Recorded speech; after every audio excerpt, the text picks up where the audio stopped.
Another day, another liberal broken promise. But to know this promise was even made to be broken, you have to have a very long political memory, like me. The Canada pin that you may have gotten from your MP's office could have been made using slave labor by people incarcerated in camps in Justin Trudeau's favorite dictatorship. There's a level of admiration I actually have for China. The Canadian Parliament has already called China's treatment of the Uyghurs a genocide, so why haven't you?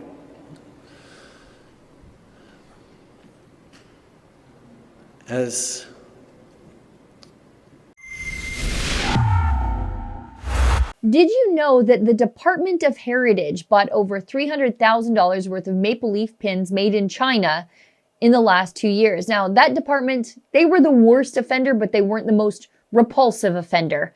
And I'll get to that in a second. Now, the news of this purchase was first reported in Blacklock's Reporter when they did a story on an order paper question posed by Conservative MP Tony Baldinelli, who asked the federal government to provide country of origin manufacturing details about Canadian flag, lapel pins, or coat of arms pins manufactured outside of Canada.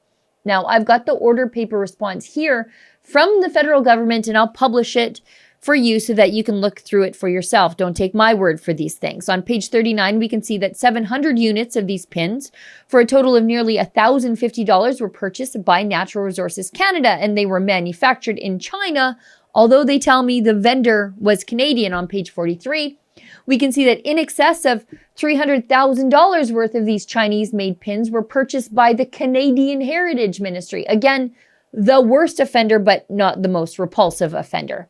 The most repulsive offender is actually on page 61 of these documents. Veterans Affairs Canada purchased $2,250 worth of potentially Chinese-made pins, though they can't be sure where they were made, and I'm not sure they care. The Department of Veterans Affairs, tasked with issues surrounding people who served our country and were willing to die in defense of the ideals of freedom, are purchasing pins that could have been manufactured using slave labor inside one of the world's most egregious human rights offending countries. Like I said, absolutely repulsive and hypocritical, because it's absolutely just another Justin Trudeau broken promise way back in 2005, back when the Liberals were in charge and Justin Trudeau was sort of just an inconsequential backbench MP, thank God.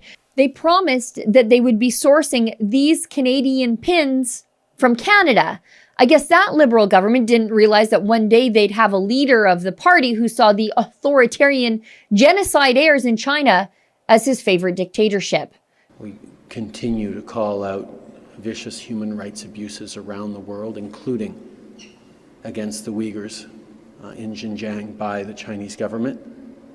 But designations of genocide need to be made by proper international authorities. Have you checked out the Rebel News store lately? We are always updating it. It's at rebelnewsstore.com, where you can find some amazing anti-Trudeau merchandise where you can wear your politics right across your chest. That's rebelnewsstore.com.